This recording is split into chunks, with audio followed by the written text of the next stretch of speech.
All right, we got my man TJ Bamba here with Rip and Go. How you doing today, TJ? Man, I'm good, man. Thanks for asking. Appreciate you for sitting down with us today, man. How you enjoying being back home, New York? How you enjoying it? It's always a pleasure for me being able to be with family, friends. You know, it's always a pleasure. New York is New York. Absolutely. You here with your collegiate team, Washington State, for the NIT tournament being held in Madison Square Garden, correct? Yes, sir. Got you. Congratulations to you guys for even making it this far in the NIT to the Final Four. Appreciate it.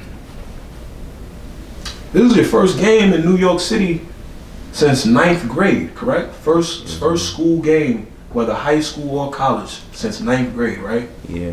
How does that feel? I mean, it's like homecoming for real. Simply put, I've been waiting a long time to get a game in New York. Like I remember in high school, I was trying to get my coach to schedule a game in New York. They couldn't make it happen. So I'm like, yeah, it's destined. It's gonna happen in college. So last year it didn't happen my freshman year. This year there was no playing games to happen on the East Coast in New York, nothing. So you know, we were just waiting to get invited to the March Madness tournament, which didn't happen. And then next thing up was the NIT. So we waiting for the NIT. We get selected, and that right there just gave me hope. Like, oh, we gonna make this New York thing happen. We can make the homecoming happen. So then once we got selected to the NIT, we had 3 games to win. All I kept telling everybody was like, come on, we gotta make it happen, bro. Like, New York is just different. I want everybody to feel the vibe. So now that I'm here and we get to play in the Garden on Tuesday night, I just can't wait, man. Just can't wait. The excitement is high for real. Got you. That's good stuff, man. Being that we got this New York theme going, were you born in New York? I was. Were you raised in New York? I was raised in New York. Got you. What part of New York? I was raised in the Bronx. Got you. Sure. Raised with grandmother, parents? I was raised with my mom, dad, sisters, brothers, grandmother. Everybody was present. Everyone was present? Everybody was present. Got you. Both your parents still together today? Nah, they recently just got divorced. Okay. Yes, sir. Got you. But you grew up with both of them with both together? of them, yeah, together. I still do. They always spend time with me together, so ain't no much difference, but just the title is different. That's about it. What do you think were the benefits of seeing your parents together at an early age? 1, and 2, the benefit of having your father in your life in comparison to your peers. Obviously, majority of people in the inner city don't have their father in their life. So what do you see as the benefits and the differences in that? That's a good question. I mean, like you said, a lot of people don't have that privilege to say that they grew up with both parents present. So for me, I feel like a major thing was just the love that I felt, the support system I had, and the fact that I was able to get to see life from 2 different lenses, from my mom's side and my dad's side. So I would go through certain situations where my mom knew best, and I would go through situations where my dad knew best. And both of that combined to give me the best perspective of life that I possibly could have right now. And it's allowed me to be in the position I'm in today. So very grateful for it, for real. Love him to death. Got you. And are there any differences that you notice? Not to necessarily pick fun at anybody or pick fun at any of our peers, but when you look at yourself or even other guys that had fatherly involvement versus others who did not, what differences do you see? I feel like the major difference is like the fact that some people don't got like the same respect that you would have, or like respect for certain situations, and I'll like get into that a little bit later. And I feel like not everybody got their morals right. Like being with your mom, you'll grow up one way and she'll tell you how to look at life, and your mom not always gonna be right, but she's gonna do the best of her capabilities. But being with your dad as a man, I was able to learn so much about how to carry yourself as a man, how to respect women, how to treat people with respect no matter what. Like, you know, like right from wrong. And I'm right there, shape my morals. So it's like, it made me become the person I am. Like, I'm so grounded to earth, I'm disciplined, and like, I live by a certain rule. And it's like, I won't break that rule, that code for nothing. I'm gonna live straight no matter what. So if I feel like I'm right in this situation, I'm gonna be right. And if I'm wrong, I'm gonna make sure that people know I'm wrong. And my dad definitely helped me develop that mindset. That's powerful, man. That's profound. What part of the Bronx are you from? North Bronx, South Bronx, East Bronx? South Bronx. South Bronx? South Bronx. What's it like living in the South Bronx? A lot of people, that's considered, a lot of people die, that's considered the poorest congressional district in the state of New York. Right. A lot of gun violence, a lot of health problems. What is it like growing up in the South Bronx? I mean, it's his ups and then it's his downs. The ups, I say, I'd rather talk about positivity than negativity first. So I say like positive facts, the positive things about being from the South Bronx is that the culture there is different. Like you gonna grow up with different culture than everybody else from the United States. And being like well traveled, I definitely see that as like I'm traveling, going to other places. I'm like, man, these people ain't the same as my people, like, you know, because we just know how to have fun differently. We know how to create a vibe, be the vibe. You know, it's like once we there, and people feel us no matter what. But at the same time, with all of that comes in the downs, and it's a lot of gun violence, a lot of danger, unnecessary evil. You know, people in New York, period, are prideful, ego having people. You know, so it's like it's hard for everybody to get along. But the Bronx, period, is just like a great place, like culture-wise, basketball-wise, it's rich, and it makes you like a gritty person, optimistic for real, and a stand-up type of guy. So yeah. Got you, man. The other unique thing about the Bronx is the fact that it's the place where hip-hop was founded. You'll have other boroughs that want to argue they may have better rappers, but they don't have the rappers that created this genre. How much pride do you have in knowing that you're from the place where hip-hop was created? I mean, I have the most pride in the world because today, I mean, hip-hop is a big thing in the world, you know. Hip-hop music, period, is therapeutic. People get through life through music.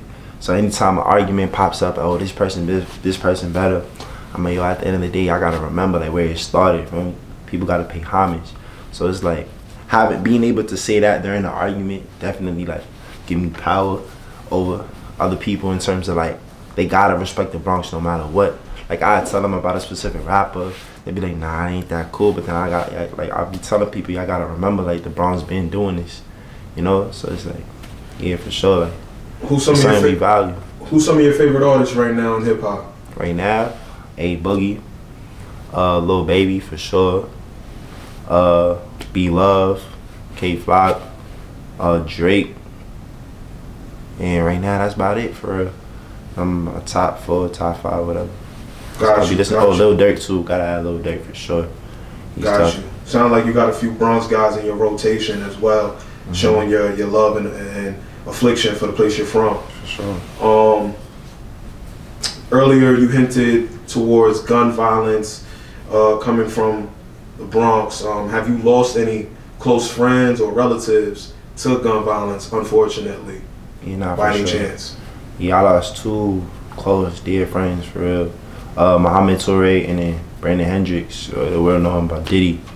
So I lost Muhammad August 6, 2020, and then Brandon Hendricks, Diddy, died the next summer. And that one, they both hurt, but the Diddy one hit more because I've known Diddy like all my life, and he the reason why I started to play basketball, you know. And then we was always talking about our futures together. You know, every step of the way in my future didn't involve, like, it was never a step that didn't involve him or some of my other friends. So to see him gone, to see him die was crazy. It was like an experience I don't wish on nobody for real. Cause it's deep. To have somebody you really love die out of nowhere too. Like I could be talking 1 minute and then they gone the next. Not everybody built to go through that. So it's like, you know, it's heartbreaking, real traumatic experience. Absolutely, man. It's terrible what's going on right now in the Bronx as far as gun violence is concerned, and young men losing their lives virtually every 24 to 48 hours.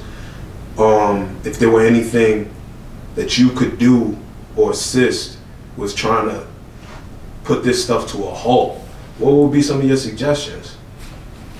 Really, I feel like a lot of the things like that's causing the gun violence and causing the trouble in the Bronx is beyond me. Like something that not just one person can control. But if I did have a voice, I'd definitely just say, like, people should just practice peace for real. Like, bring a peace to the world, because I feel like we're greater all together than great. Like, we'll be great all together. something great separately and individually. If we all become one, that's when we'll be our most powerful. You know, so it's like, I feel like we should get rid of the gun violence, get rid of all the beef, silly stuff that they got going on, like, and just practice peace for us. Just like try to get along with everybody, try to like show genuine love. Cause I feel like it's ops that love each other. I ain't gonna front, I'm gonna be honest. I feel like I feel like it might be one side that hate the other side, but they love each other. Like they'll support each other, listen to their music, know all their raps, everything. And I know like people, there are some ops that want to be cool with each other. So it's like, I feel like it should come to a point where some of them may become cool and be able to squash everything, but I don't know if that's realistic because, like I said, because of bloodshed. A lot of people have, bloodshed, past history, egos, pride. They don't want to be the people that make change because they're going to be looked at as like, you know what I'm saying? They're going to be looked at as soft. They don't want to be them people to step up and man up, be like, oh, that's enough of that. But in the perfect and ideal world, that's definitely what I say. Practice peace. I like that, man. I like that. That was pretty profound. Yo, Senegalese descent, right? Yes, sir. Have you traveled there? Have you lived there at all? Yeah, I lived there for 3 years and a half. So I skipped the whole elementary school there, and I went to Senegal when I was 7 years old. And 7 years old all the way to 10 and a half, I was there learning the Quran, studying Arabic and how to pray, you know, really just becoming educated in the religion of Islam. And I was out there with the culture as well, you know, just getting to know how Senegalese people live, because, you know, my father's from there, his whole family's from there. So it's like they wanted to incorporate me within the culture, just accept me from the outside because I've never been there. And them 3 years and I definitely did it. I learned so much about the religion of Islam and so much about the culture of Senegalese people. And my heart is forever attached with the beautiful, man. You enjoyed your time there? I loved it. I loved it. It was definitely hard at first being away from home. You know, young, you want to be with your parents, you want to be with your friends that you had. So it was definitely heartbreaking to leave. But then once I got there, got accustomed to the lifestyle, got used to the people, I never looked back. Beautiful, beautiful. You still fluent in native tongue? Kinda. I've been slacking with it. To be honest, I've been slacking with it. Can't front. But it's definitely a goal of mine to start picking up and start talking again. Certainly an asset worldwide, man, to be fluent in multiple languages. Yeah. Certainly.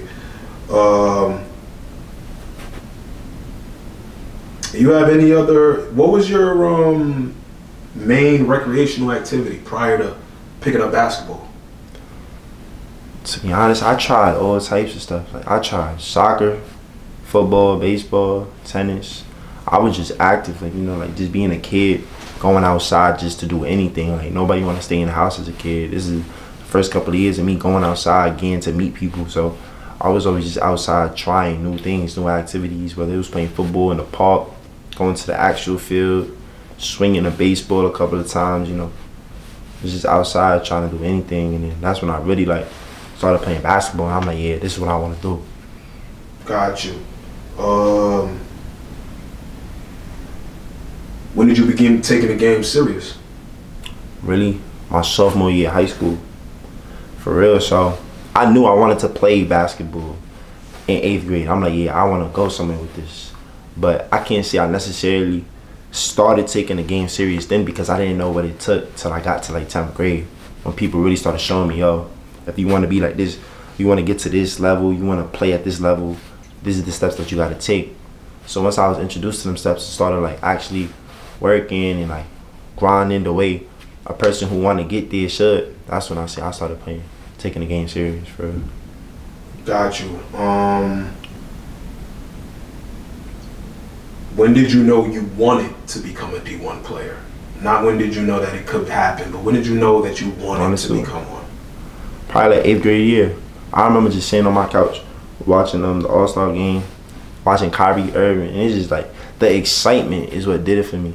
Like I never loved the game because of like the extra nuances and stuff, like the love that people get, the attention. That was never like part of the reason why I wanted to play this. It was just like the excitement, the joy you get behind crossing somebody, like having a fancy layup, dunking on somebody. So I was seeing all types of highlights, and I was like, nah, yeah, I want to start getting into that. So then once I started like looking up like how to cross somebody over, like, you know, little stuff like that on YouTube as a beginner, I started like reading into it and like realizing like, yo, all these people go through good high schools and then they go play Division 1.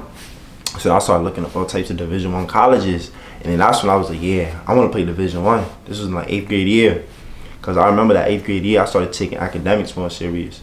I had all A's. I was trying to get to a prep school so that I could make that step, so I could set myself up for the next step to go D1. Totally understand. So, okay, you in 8th grade, you told yourself you wanted to become a Division 1 basketball player. When did it click in your head that it could actually become a reality? I know a lot of young players go through a stage where it's, I want to be D1, I want to be D1, I want to be D1, and then boom, it clicks. Oh shit, I actually can be D1. You, for a little while, you doubt that it can actually happen until you start seeing certain things. So when was it that it clicked in your head, oh, I can be D1? That's a good question. It clicked to me like I had like the slightest idea. Like it might have been little hope or like a little like knowing for sure. Like I wasn't 100% positive, but like I had like something like a mind, like something clicked in my head. Like, yo, I could actually do this. I could be D1. Like I got this. I say that's when like my 9th grade year, I went to Columbia college camp. I didn't know how to play basketball for real. Like I was raw. Like I was just out there shooting. Just, you know, I didn't know how to play the game. Like in terms of like being in positioning on defense, how to be in positioning on offense, pick and roll, reads. I didn't know none of that. I was out there playing, having fun. And I went to the Columbia camp, and it was like I was in 9th grade. I was playing with like 11th, 12th graders, and I was actually holding my own. It wasn't like sweet, smooth, nothing, but it was like a step that told me like, give me a couple of years and I'm gonna be straight. And that's when the thought occurred to me like, yo, I could do this. Nice, nice. Early on in your high school career, I'm aware you played JV your first 2 years, which is pretty uncommon in today's prospects, upcoming hoopers. Everybody is playing varsity early on in their journey, or at least aspires to. How did you morph into a high major basketball player after being on JV for 2 years? So basically you went from JV to high major in 2 years. How did that occur? I really just say hard work, discipline, dedication, for real. Because 9th grade year, I was in school in the Bronx, Kip High School. I played JV my whole year. Let's be a little bit more specific. When you say hard work in what regards? What exactly are you doing? Who are you doing it with? Where are you at? I'm guessing you have some type of repetition. So for sure. How many reps? Because there's a young man out there or young lady out there that they're playing JV basketball as a 10th grader, and they want to play Pac-12 basketball. Right. And everyone's probably telling them you can't go from JV to Pac-12 in 24 months. So be a little bit more specific for the youth out there looking and trying to know how the hell can I achieve that in 24 months. Right. So I say this. So like I was saying, my freshman year I was playing JV at Kip High School. And I had no idea what I was doing, had no idea what the real steps were. Like I said earlier in the interview, I ain't start taking basketball serious till 10th grade. So my 9th grade year was pretty much like a waste year, like me just getting experience, getting, you know, going through the motions basically, like just figuring it out. And that's when I was introduced to Kenneth Robinson, my guy, my mentor, my trainer, etc. And he took a chance in me because like he saw something in me from day one when I met him. He was putting me going through a workout. I was listening to the best of my abilities, doing what he was telling me to the best of my abilities. It wasn't easy for me at first, but like the fact that he was just being so clear with me what he wanted me to do, the fact that he was being so detailed with every single rep, I knew I'm like, yeah, this is definitely something I should keep doing. Definitely somebody I should keep listening to as well. So I kept him in my corner. Next thing you know, after my 9th grade year, I go to school in Denver, Colorado. I move out there with my aunt. I'm living with her. And I go to Abraham Lincoln High School with my man Dre Calloway. Like, that's your high school coach? Yeah, that was my high school coach / my trainer for real. Because like when I wasn't in New York, when I was in Colorado, I wasn't with Kenneth. So when I was in New York, when I was in Colorado, I was with Dre. That's my high school coach. And this is rare too, because a lot of high school coaches don't work out their players for real. They don't Like, they might work them out in practice, take them through a couple of skill drills, but he was really like waking up with me at 6 a.m., putting me through drills for real before school started. We would go through a whole practice later that evening, afternoon, and then boom, right back into it. We back in the lab with the skill stuff. So it was like constant, Monday through Friday, Monday through Saturday sometimes. Sundays were always off days, but Monday through Saturday, we was grinding, man. 6 a.m., lab and working on our handles, just the foundation, like, you know, the fundamentals, the little things, like hop stepping, ripping through low, dribbling low, keeping your eyes up, like how to set somebody up off the pick and roll, catch and shoot, follow through, keep it high, put your hand in the cookie jar, stuff like that, man. Kenneth and Dre always would preach that to me, and because of them, they taught me, like, they gave me valuable lessons in terms of how to work hard and how to work smart and be effective at what you do. So that's definitely how that happened, making that jump from back-to-back years of JV to the Pac-12. That's profound, man. That's profound. So you would say 6 a.m. before school, if you're trying to 6 a.m. cover before ground, is school, mandatory. Because you got to cover ground. You got to think about it. Somebody out there is doing exactly what you're doing. So you got to outwork them, and they've been doing it longer. So you got to find ways. You got to find a cheat to sneak in extra minutes. It don't even got to be hours for real. Extra minutes. You could dedicate 5 minutes to just dribbling. Do something effective to get you going, get your muscle memory going, you know? Right. So that's what I was doing. Any type of freedom I had, any type of free opening I had, I was taking advantage of that, going to the gym. For real. Got you, man. That's impressive stuff. You're a high academic young man. It's come to my attention. How did you balance being an AP honor student while still making big leaps in your game virtually every month? It's all about priorities, bro. You just want to be priorities and time management. You have a schedule, you have a goal, you have beliefs, you're going to set everything up to follow it. So for me, it was school, basketball, and that was it for real. I had nothing else going on. So I would just take care of my schoolwork while I can.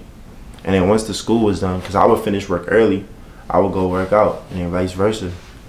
So I was just taking care of my schoolwork in advance, really being effective with it, and then going to the basketball court. It's like, if you living right off the court, you're going to live right on the court. And that was a big thing for me. I always wanted to feel right. Totally respect that, TJ. So last few questions, you've been really honing in on working out, training, the details of your training. Overall, how important is it to train, to work out? You have many guys that work out twice a week, play more games than they work out. Some guys are even successful at it, but not many. So I want to ask you, how important is it to train? How important is it to work out, to lift, to run the beach, to get your shots up, and to do that 6 times a week? How important is it? It's very important. I mean, think about it, man. Like, it also depends on how serious you are about the game. So if we're talking with somebody who's very serious, want to make it to the next level, possibly even play professional, you got to think about it like it's very important. You got to stay sharp with your basketball skills, keep your conditioning sharp, and then maintain strength, which is what everything you just said. Like, you got to be able to work out in season. You may not go for long, but be precise, be effective. Just hit certain points. Maintenance, exactly. But you want to go hard for them little minutes that you are working out, because you got games. You don't want to overwork yourself. You're going to be in games tired, not being able to go 100%. Then you got to maintain strength. So you might not be doing as many reps as you were doing in the off season, but you still doing. You might do low reps with high weight. So basically, it's substituting each thing for the other. And that's making sure that you're maintaining your strength. And then running, it's important to keep your win, keep going, because you know you can't be out there tired, especially like playing against fast-paced teams. Like, the pace is different at every level, so you want to make sure you got what it takes for you to be out there and do what you do best. Now, earlier you hinted towards Islam, going to Senegal to even get more acclimated in your faith. Do you train during Ramadan? I definitely train during Ramadan. I'm just I'm smarter about it.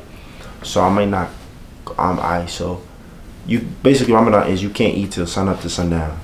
So basically what I would do, I would try my best to work out like an hour before sundown. So that way I'm going hard, I'm going super fast, so that once the workout is over, I could drink, I could eat, and I feel good. Like I won't kill myself. Because if I work out early in the morning and do that, the whole day I'm gonna be exhausted, I'm gonna be tired, I'm just gonna be, you know, hungry, it's not gonna be good. Right. Yeah, I would never try to, you don't wanna hurt yourself doing stuff like that, because you can really hurt yourself, get dehydrated a lot more. You're just gonna be all over the place. So I try my best to incorporate workouts throughout the times where I can't eat and I have more flexibility. Smart to me. How tough is it to get your work in during Ramadan, being hungry? You're human just like anybody else. I'm pretty sure you get to the 40-minute mark of a workout, you want a sip of water, but you're watching 4 other guys walk off of water and you're not. How tough is that? It's tough, but it just keeps you grounded though. Like it's something to it that not everybody else gets to experience. Like I'm telling you, like it might sound tough because it's like, oh, you're not drinking, other people are. But if you're really hungry and you really want it, seeing other people drink, seeing other people do that while you working out, you going hard with nothing in you, that's gonna give you like a boost. Cause you're gonna be like, I don't even need what they need, like for real. Like I want it so bad. Like I'm just giving it my all, even when the circumstances are different.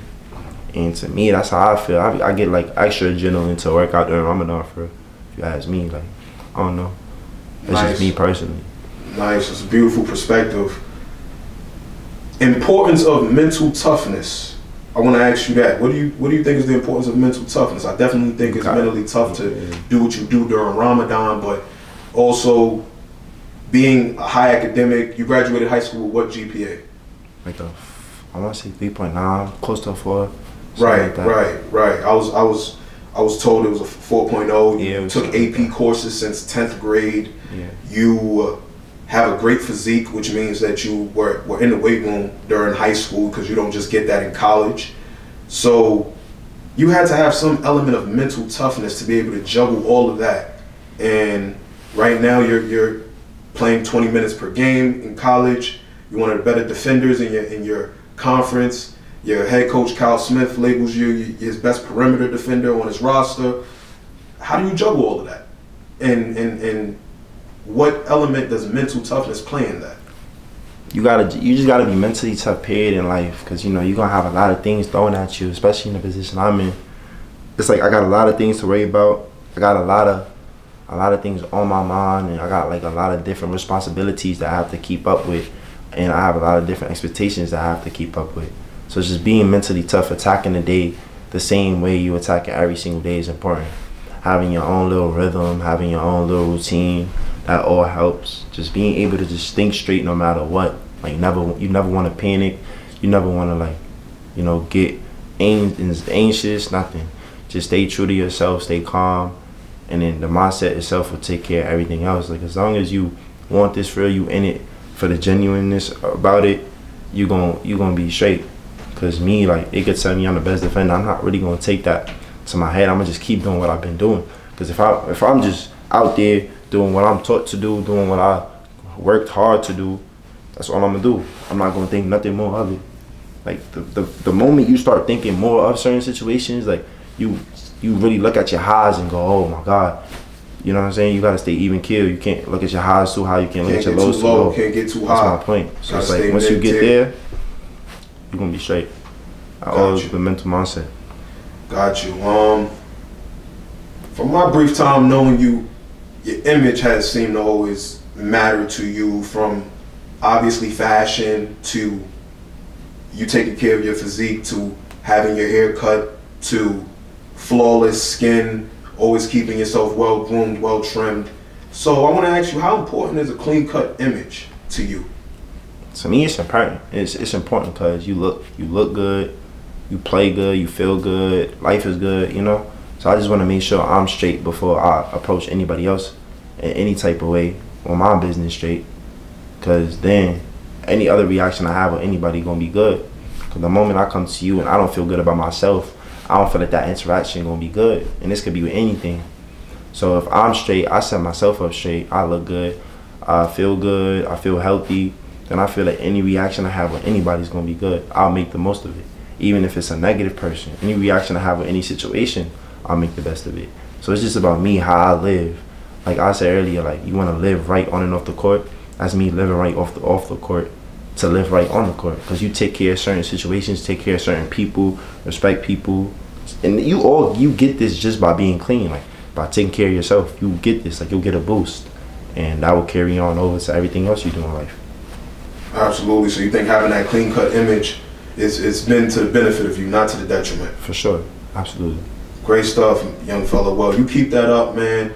It's not easy coming from South Bronx and being in the position that you're in now, conducting this yourself in the way that you're conducting yourself, keeping your academics in order, remaining a great athletic individual, taking your athletics serious, not getting in any trouble in the community, whether locally, nationally, at school, back home.